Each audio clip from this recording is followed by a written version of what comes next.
Fala galera, tudo tranquilo? Bom, espero que sim. Estamos iniciando mais uma aula de Química para o PISM 2. E seguinte galera, nessa aula aqui eu vou iniciar com vocês o estudo da estequiometria, uma das matérias aí mais temidas pelos alunos que vão prestar a prova do PISM 2. Muitas pessoas têm dificuldade nessa matéria devido à didática dos professores. Muitos professores já começam passando mol, uma porrada de exercício, falam a regra de 3, o caramba, e não explicam o básico para entender bem a parte de estequiometria. Nessa aula aqui, vou passar para vocês alguns conceitos básicos que você precisa saber para mandar bem lá nas questões de estequiometria. Nessa aula aqui eu vou trabalhar com vocês cálculo de massa atômica, cálculo de massa molar, balanceamento de uma equação, tá? Definição de mol e volume molar para um gás nas condições normais de temperatura e pressão.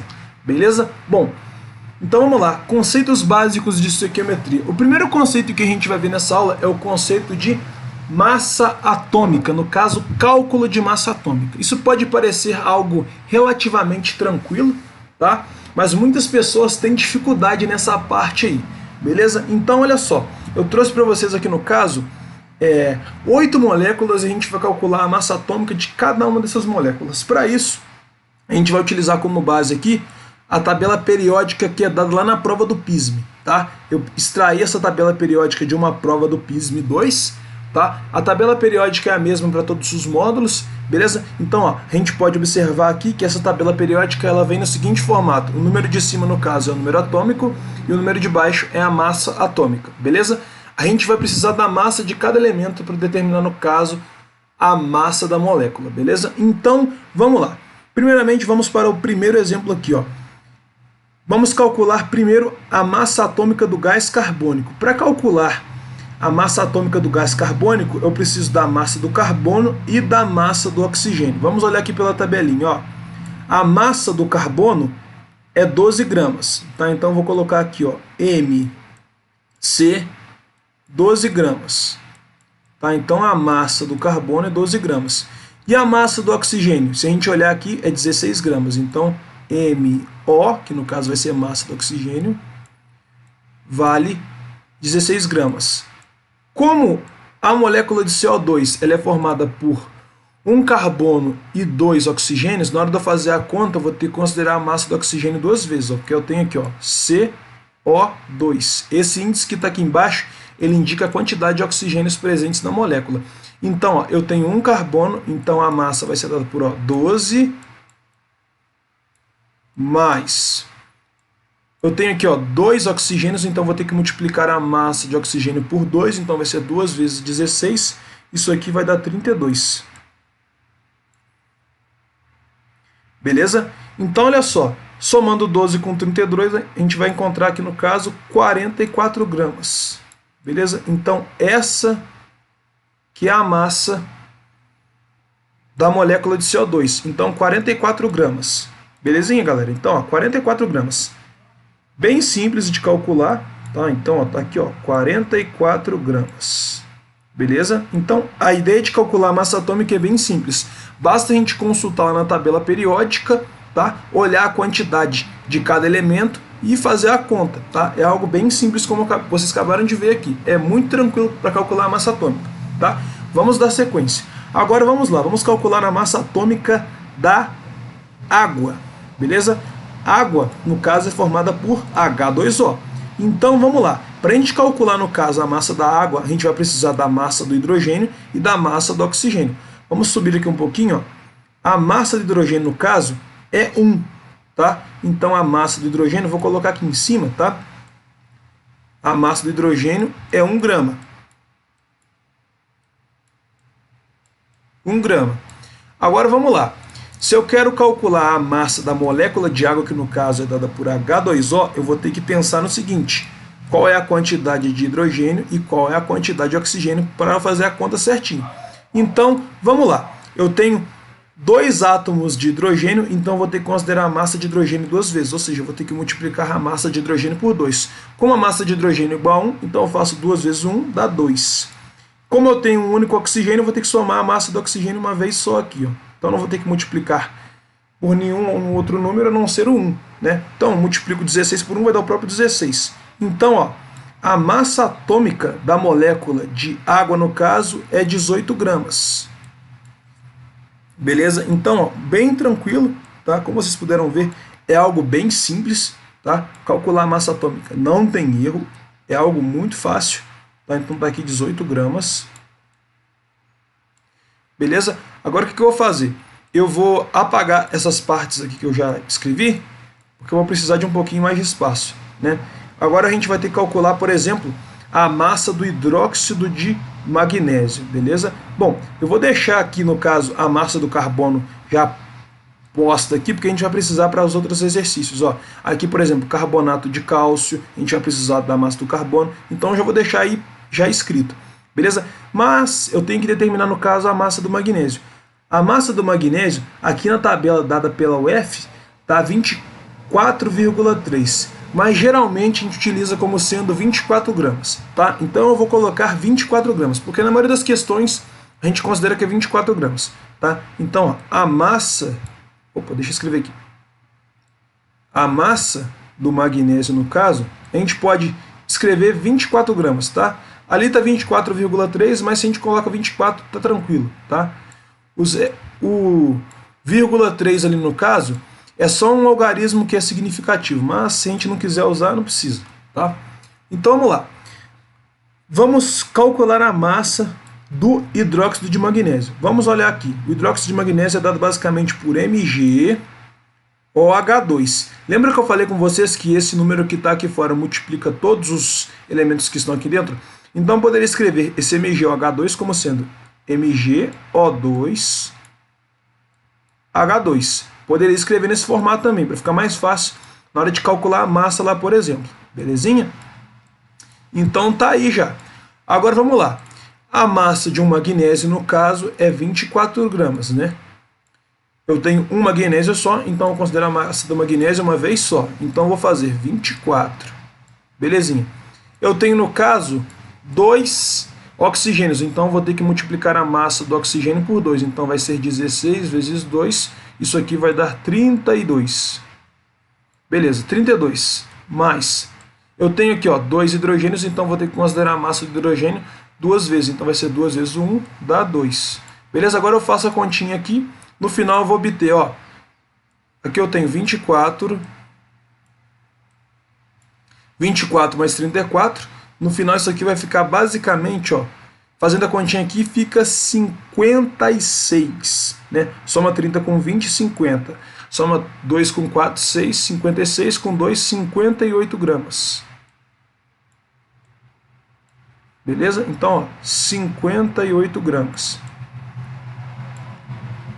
Galera, algumas questões, se não te derem lá a tabelinha para você consultar, elas já vão te dar a massa molar para você usar lá nas questões, tá? Eu estou só ensinando como calcular, porque às vezes ele não vai te dar a massa molar, você vai ter que desenrolar sozinho, tá? Mas algumas questões vão te dar a massa molar para facilitar a sua vida, mas eu estou ensinando porque vai que eles não dão, então, entendeu?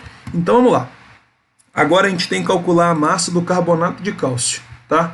Então, agora eu vou precisar descobrir, no caso, qual é a massa do cálcio, né? Porque olha só, eu já sei quanto vale a massa do carbono, já anotei aqui, a massa do oxigênio também já anotei aqui. Agora a massa do cálcio eu não sei quanto vale. Consultando aqui a tabelinha, a gente vai encontrar 40,1. A gente pode considerar que é 40, tá? Não vai fazer diferença aqui no cálculo não, tá? Em laboratório, a gente utiliza essas aproximações, tá? 24,3 está mais próximo do 24 do que do 25. O mesmo vale para o 40,1, está mais próximo do 40 do que do 41. Então a gente considera o número mais próximo, tá? Então aqui, ó, massa do cálcio, a gente pode considerar que é 40 gramas. Tudo bem, gente? Então, vamos lá. Deixa eu fazer esse 40 de maneira decente aqui, ó. Beleza. Então, vamos lá. Eu tenho que calcular a massa do carbonato de cálcio. Beleza? Então, deixa eu arrumar aqui. Vai ser CaSO3. Então, na hora de eu fazer a conta aqui, para calcular a massa, eu vou ter que considerar o seguinte. Quantos átomos de cálcio eu tenho? Poxa, Eugênio, um só, né? É, um. Quando não aparece nada aqui embaixo, significa que é um, né? Então, ó, você tem um átomo de cálcio, então você vai ter que, no caso, considerar a massa do cálcio uma vez só. Então, vai ser 40 aqui. Vai somar 40 aqui. Tem um carbono só, então vou considerar a massa do carbono uma vez só. Então aqui mais 12. Beleza? No entanto, a gente tem aqui um total de 3 oxigênios, então vou ter que considerar a massa do oxigênio 3 vezes, ou seja, eu vou ter que multiplicar a massa do oxigênio por 3. Então 3 vezes 16, isso daí dá 48. 3 vezes 10, 30. 3 vezes 6, 18. Com 30, 48. Então, faço aqui a continha com toda a calma. Tá? Então, deixa eu fazer esse 48 de novo, ó, ficou feio. Então, vamos lá. Então, somando aqui, ó, vai ficar 12... Opa, deixa eu fazer uma cor para destacar. Vai ficar 12 com 48. Isso aqui vai dar quanto? Isso aqui vai dar 60, né? Se você soma 2 a 48, dá 50. Com 10, 60, mais 40, 100. Então, a massa do carbonato de cálcio é 100 gramas. Belezinha, galera? Então, ó, já calculei a massa aí de mais uma molécula. No caso, isso aqui é um sal, né? Mas estou ensinando para vocês aqui como calcular a massa, tá? Isso aqui, no caso, na verdade, nem seria uma molécula, seria um composto iônico, tá? Mas a gente vai precisar calcular a massa, então eu falei que é molécula para ficar mais fácil de vocês lembrarem, tá? Mas como o PISM não cobra classificação de composto, e a matéria de PISM 1, vocês podem ficar tranquilos, tá? Então, vamos lá. Agora, a massa do cloreto de sódio, né? O NaCl. Aí, no caso, eu vou precisar da massa do sódio e da massa do cloro, tá? Então, ó, a massa do sódio é 23 gramas. Então, vou colocar aqui, ó, a massa do sódio, Na, é 23 gramas.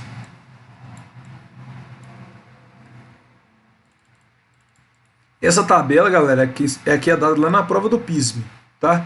Caso você venha fazer um outro vestibular, pode variar o padrão de tabela, tá? Mas se você tiver com dificuldade de lembrar qual que é o número atômico, qual que é o número de massa, basta você lembrar que o número de massa sempre é maior que o número atômico, beleza? O número atômico, ele se refere ao número de prótons e elétrons, e o número de massa é basicamente o número de prótons mais o número de nêutrons. Então, o número de massa, obrigatoriamente, tem que ser maior que o número de prótons. Logo, o número de massa vai ser maior que o número atômico. Então, quando você tiver com dificuldade de identificar qual é qual, basta você lembrar, o número de massa é sempre maior que o número atômico. Belezinha? Beleza, então eu já determinei aqui, ó, pela tabelinha, a massa do sódio. E a massa do cloro? O cloro ele está aqui. A massa do cloro vale 35,5. Aí no caso eu vou considerar que é 35 ou que é 40. Eugênio, nesse caso, galera, quando dá, sei lá, 10,5, 12,5, você considera esse valor mesmo, tá? Mas, por exemplo, se tiver, sei lá, 30,7, você poderia considerar 31, porque dá mais perto do 31 do que do 30. Beleza? Se for, sei lá, 32,3, está mais perto do 30 do que do 40. 32,3 está mais perto do 31 do que do 33. Então você considera para baixo. Beleza? Mas quando dá um valor assim, 0,5, você considera esse valor em si, tá? Então a massa do cloro vale 35,5 gramas.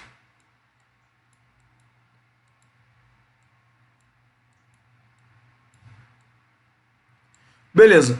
Agora vamos lá. Eu vou colocar aqui para vocês agora. Basta a gente somar, né? Porque a gente tem, ó, no caso, um sódio e um cloro. Basta somar as massas aqui, então. Então eu vou obter, no caso, ó, somando, vai ficar 20 mais 35 vai dar 55.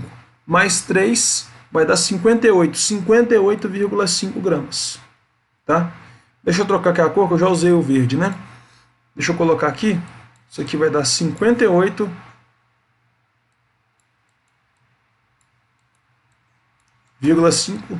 gramas. Beleza? Show de bola. Então vamos lá. Agora aqui a gente tem que calcular a massa da molécula de amônio. Beleza? Então vamos lá.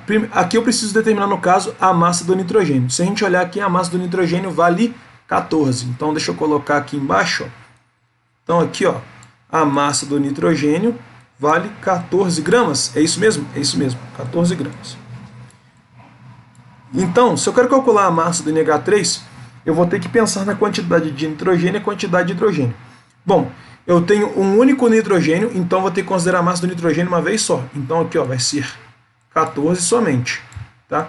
Somente uma vez. Mas, agora olha só, eu tenho, no caso, 3 hidrogênios, então vou ter que considerar a massa do hidrogênio 3 vezes, ou seja, vai ser 3 vezes 1, que no caso dá 3. Então, vai ficar 17 gramas, Então 17 gramas é a massa da molécula de amônio. Belezinha? Agora vamos fazer o mesmo aqui para a molécula de H2SO4, que é o chamado ácido sulfúrico. Bom, eu só vou precisar, no caso, determinar a massa do enxofre, né? A massa do oxigênio já está anotada aqui, a massa do hidrogênio também, então só preciso determinar a massa do enxofre, beleza? Então a massa do enxofre está aqui, ó, 32,1. 32,1 está mais perto do 32 do que do 33, então a gente considera que a massa é 32, tá? Então vamos lá, gente. Vou colocar aqui então, ó, eu tenho no caso o seguinte, eu não coloquei aqui num espacinho, tá aqui, ó, massa do enxofre vale 32 gramas. Beleza? Tá anotadinho aqui para vocês. Agora vamos lá. Se eu quero determinar a massa do ácido sulfúrico, vou ter que levar em consideração a quantidade de cada elemento químico, igual eu falei anteriormente. Então vamos com calma aqui. Eu tenho 2 hidrogênios, então vou ter que considerar a massa do hidrogênio 2 vezes, ou seja, eu vou ter que fazer 2 vezes 1, que dá 2. E olha só, eu tenho um único enxofre aqui, então eu vou considerar na massa do enxofre uma vez só, certo? Então vai ficar aqui, ó, mais 32, que é a massa de um enxofre. Mas note o seguinte, eu tenho um total de 4 oxigênios, então vou ter que considerar a massa de oxigênio 4 vezes, ou seja, eu vou ter que fazer 4 vezes 16. Isso daí vai dar 64, beleza? Então 64, agora efetuando aqui a soma, a gente vai encontrar, olha só, se eu faço 32 mais 64, vai dar 96, né? 30 mais 64, 94, mais 2, 96, mais 2, 98. Então 98 gramas aqui é a massa do H2SO4, do ácido sulfúrico, beleza?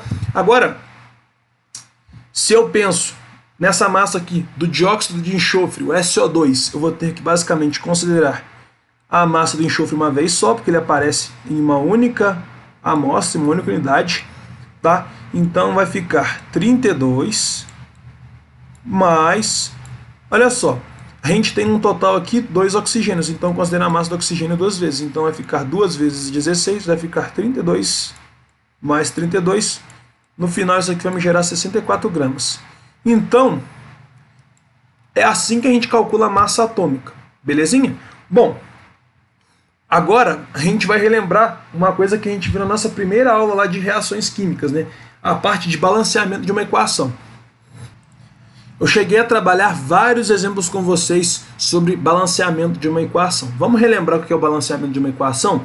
Balancear uma equação é basicamente ajustar a quantidade de átomos nos reagentes e nos produtos. É basicamente você igualar a quantidade de átomos nos reagentes e nos produtos. Beleza?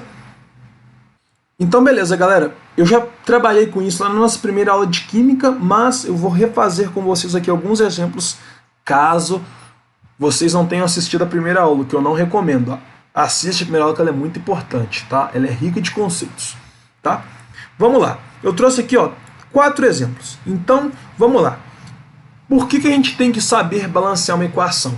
Sempre que a gente for trabalhar com alguma questão que envolve a estequiometria, a equação vai ter que estar devidamente balanceada. A gente não pode trabalhar com uma questão que envolve reagente em excesso, reagente limitante, pureza ou rendimento com uma equação que não esteja balanceada. Sempre que a gente for resolver alguma questão, ela tem que estar balanceada, tá? Seja uma questão de estequiometria, uma questão de reações inorgânicas, até mesmo uma questão de termoquímica, tem que estar devidamente balanceado. Balanceamento é um pré-requisito muito importante, beleza? Então vou até grifar isso para você aqui, ó, porque nas próximas aulas a gente vai trabalhar com relação massa-massa, relação mol-massa, mol-volume, volume-massa, beleza?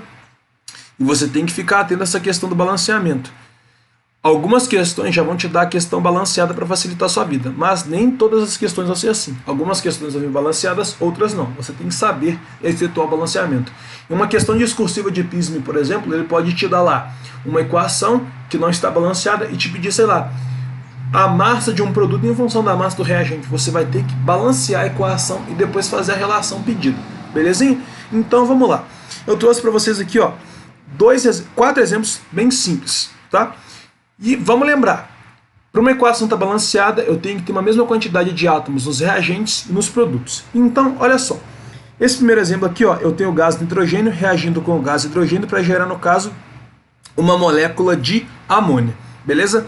Na nossa aula, eu falei o seguinte, que para a gente resolver balanceamento, para balancear a equação, eu sempre tenho que atribuir coeficiente 1 para a molécula com maior número de átomos. E a partir dessa molécula eu faço o balanceamento das demais moléculas. Bom, para essa molécula aqui eu nem preciso fazer isso. Nota o seguinte, eu tenho aqui num total 2 nitrogênios nos reagentes. Eu tenho somente 1 nos produtos. Lembra comigo? Reagentes, todas as moléculas que aparecem antes da seta. Produto, tudo que aparece depois da seta. A seta separa reagente de produto. Belezinha? Então, eu tenho 2 nitrogênios nos reagentes, tenho que ter 2 nos produtos também. Então, vou colocar um 2 aqui na frente. Agora eu tenho 2 nitrogênios nos reagentes e 2 nitrogênios nos produtos. No entanto, agora olha só, eu tinha 3 hidrogênios aqui, multiplicando por 2, agora eu tenho 6. Agora eu tenho 6 hidrogênios nos produtos e tenho apenas 2 nos reagentes. Então eu tenho que ajustar isso. Então eu vou colocar um 3 aqui. Colocando um 3, eu vou balancear a equação. Beleza? Então agora eu tenho 2 nitrogênios nos reagentes, 2 nitrogênios nos produtos. 6 hidrogênios nos reagentes, 6 hidrogênios nos produtos. A equação está devidamente balanceada, beleza? Caso você precisasse estabelecer uma relação entre reagente, produto, massa, mol, caramba, você poderia, porque a equação está balanceada. Beleza? Bom, agora vamos lá. Agora eu vou usar aquele método que eu falei na aula teórica, tá? Lá de balanceamento e tal. Eu vou atribuir coeficiente 1 para a molécula com maior número de átomos. Então, aqui, ó, essa molécula aqui ela tem um total de 5 átomos, 4 de hidrogênio, 1 de carbono. Então, eu vou colocar coeficiente 1 para ela. Beleza? Deixa eu ajustar aqui, ó, coeficiente 1 para ela. A partir dela, eu vou efetuar o balanceamento das demais. Pensa comigo aqui. Eu tenho 4 carbonos nos reagentes, eu também tenho que ter 4 nos produtos.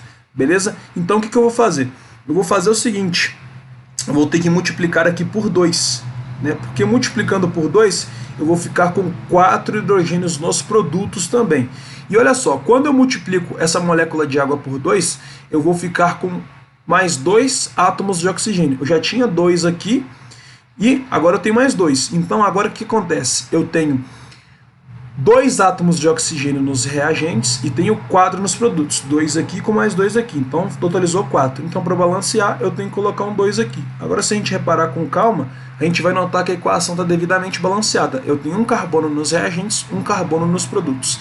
Eu tenho 4 hidrogênios nos reagentes, tenho 4 hidrogênios nos produtos. Eu tenho 4 oxigênios nos reagentes e 4 oxigênios nos produtos. Então, a equação está devidamente balanceada.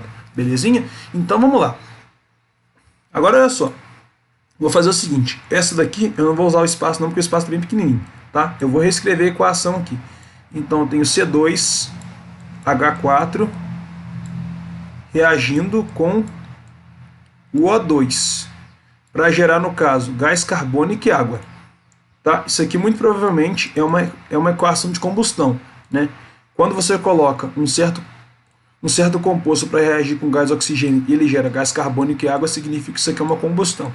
Mas a gente vai entrar nesse mérito lá na parte termoquímica. Tá? Não tem por que entrar nesse mérito agora. Belezinha?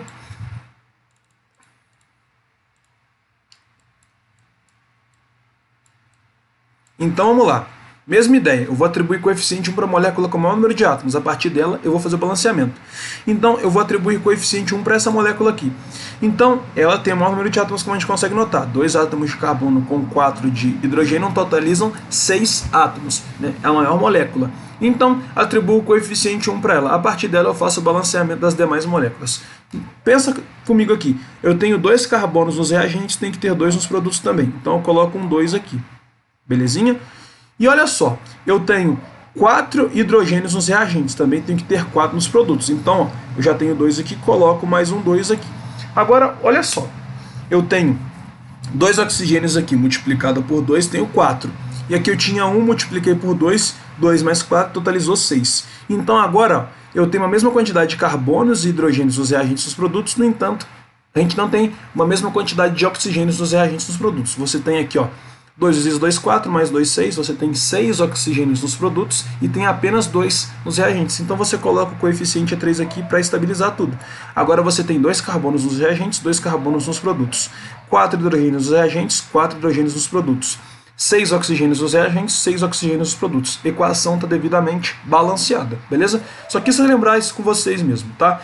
Na aula 1 do curso, eu fiz tipo umas 10 uns 10 exemplos desses, só para vocês aprenderem mesmo, tá? Isso aqui é só uma revisãozinha básica. Então vamos lá. Deixa eu descer aqui um pouquinho. Opa, já deu um spoiler de mol aqui, peraí. Vamos lá. Essa aqui é bem simples, tá? Olha só, você tem essa molécula aqui, você tem C12H22O11, belezinha? Então deixa eu escrever aqui ela de novo, para ficar mais fácil da gente visualizar, tá? Então você tem C12H22O11. Isso gera carbono e água. Bom, obviamente a molécula com maior número de átomos é a primeira molécula, né? Essa daqui, ó. Num total aqui a gente tem, cara, fazendo a continha, isso aqui dá 34, dá 44. Caramba, dá 40, não, perdão, dá 45. Dá 45 átomos, tá? Então a maior quantidade de átomos obviamente está aqui, tá? Então, a partir dessa molécula a gente faz o balanceamento das outras partes da equação. Então olha só, eu tenho 12 carbonos nos reagentes, tenho que ter 12 carbonos nos produtos também. Então eu coloco um 12 aqui na frente, simplesmente coloco um 12. Balanceei o carbono.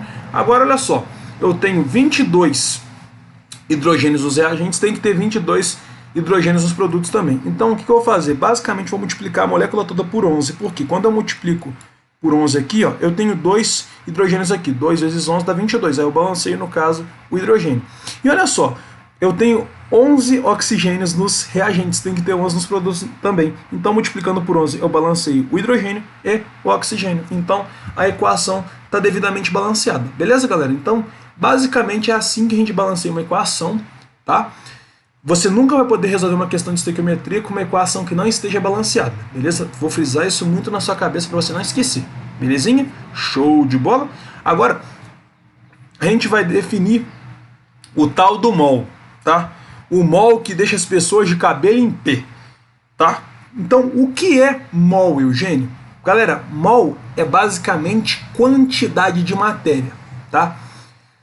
A definição mais correta para mol é essa. Mol é basicamente uma quantidade de matéria, tá? E olha só, a gente pode falar de mol como sendo coeficiente estequiométrico. Como assim, Eugênio? Olha só. Eu vou explicar para você aqui de uma maneira bem didática, tá? Porque ó, os livros eles trazem o conceito de mol de uma maneira muito complicada, cara. Na faculdade mesmo, para você entender lá, química avançada, eles não explicam de maneira didática, eles explicam toda uma definição puxada, e não é legal isso. Eu gosto de fazer analogias para você entender. Então, olha só, o mol é como se fosse uma proporção de uma receita.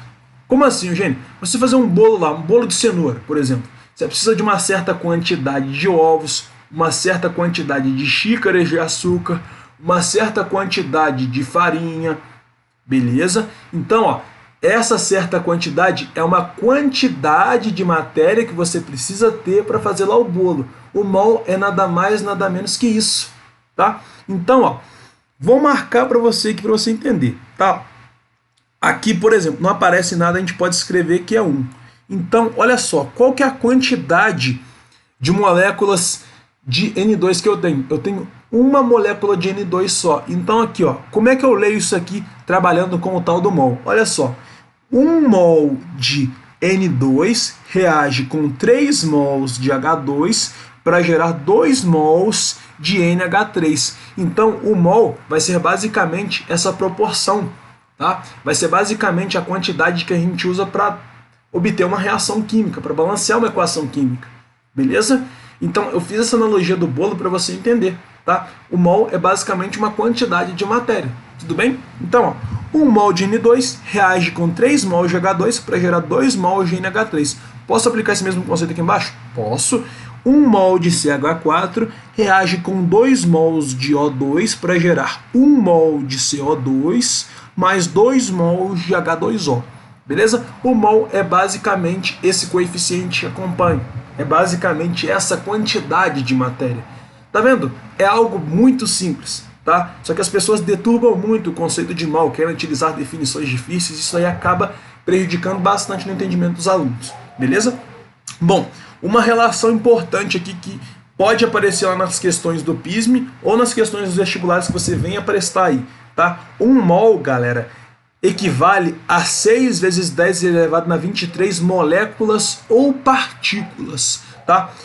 A essa relação aí, a gente dá o nome de constante de Avogadro, tá? Constante de Avogadro. 1 mol equivale a 6 vezes 10 elevado na 23 moléculas, tá? Galerinha, geralmente a gente só vai usar isso aqui para substituí-la nas questões, tá? Isso aqui você não precisa ficar decorando, tá? Geralmente é dado, tá? Mas só para título de curiosidade, isso aqui é uma relação basicamente que a gente faz entre, por exemplo, número de mol e número de massa, mol e volume, beleza? Então, basicamente é isso, tá? Então o mol é quantidade de matéria, é proporção, é o número que aparece antes da molécula para indicar quantidade de matéria, beleza? Acredito que você tenha entendido o que é mol, belezinha? Bom, agora vamos trabalhar com o cálculo da massa molar. Aí olha só, o cálculo da massa molar é muito simples, mano. O que é a massa molar? Meu filho, massa molar vai ser basicamente a massa atômica em gramas por mol. Ou seja, olha só, eu tenho aqui, ó, por exemplo, a massa do gás carbônico. A massa do gás carbônico é 44 gramas. Então, ó, um gás carbônico, um CO2, vai me dar a massa de 44 gramas. Né? Deixa eu escrever aqui de novo. Me dá a massa de 44 gramas. Né? Então, ó, agora como é que eu posso interpretar isso aqui a partir da leitura do mol? 1 mol de gás carbônico tem 44 gramas. Então, a massa molar do gás carbônico é 44 gramas por mol.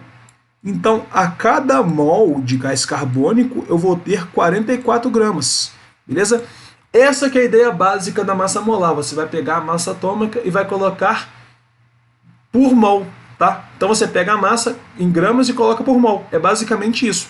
Então, como é que eu leio isso? Em 1 mol de gás carbônico eu tenho 44 gramas. Eu posso aplicar isso aqui para o hidrogênio, por exemplo, gente? Pode, sem problema. Um hidrogênio, na verdade, vamos pensar na molécula de água. Uma molécula de água vai me fornecer uma massa de 18 gramas. Então, como é que eu leio isso aqui? 1 mol de água me fornece uma massa de 18 gramas. Então, a massa molar da água, a massa da água a cada mol é 18 gramas. Então, ó, 18 gramas por mol. Então, isso aqui significa o seguinte, que a cada mol de água a gente vai ter 18 gramas. Beleza? É basicamente isso, tá? Não é nada complicado, tá bom? Beleza? Vamos fazer mais umzinho aí só pra gente já sanar toda e qualquer dúvida que possa vir aí, tá? O H2SO4, ó, em um H2SO4, por exemplo, um ácido sulfúrico, ele vai me dar uma massa de 98 gramas, não é? Então, ó, tá aqui, 98 gramas. Beleza. Então, 1 mol de ácido sulfúrico vai me dar uma massa de 98 gramas. Então, a massa de ácido sulfúrico a cada mol é 98 gramas. Então, a massa molar do ácido sulfúrico é 98 gramas por mol. Beleza? Basta você pegar a massa atômica e colocar por mol. Beleza? Então, a cada mol de ácido sulfúrico você vai ter 98 gramas. Ou seja, a cada um ácido sulfúrico você vai ter 98 gramas. Beleza? Galera, basicamente é isso, tá? Que é mol e massa molar. Agora, vou passar para vocês aqui uma relação muito importante, que a gente vai usar bastante nas questões, tá? Que é o tal do volume molar de um gás na CNTP. E o que é CNTP, Eugênio? São as condições normais de temperatura e pressão, tá? Geralmente aparece só a sigla abreviada, tá? Então, ó, CNTP, condições normais de temperatura e pressão, tá? Quando a gente tem condições normais de temperatura e pressão, a gente vai ter basicamente a temperatura ambiente, que no caso é 25 graus Celsius, e pressão de 1 atm, tá? Olha só, para essas condições normais de temperatura e pressão, 1 mol de gás equivale a 22,4 litros. Inicialmente isso aqui pode parecer algo confuso, mas vocês já vão ver que isso daqui é tranquilaço. Na próxima aula a gente vai fazer vários exercícios envolvendo relação massa, volume e tal, aí vocês vão ver que isso é fácil.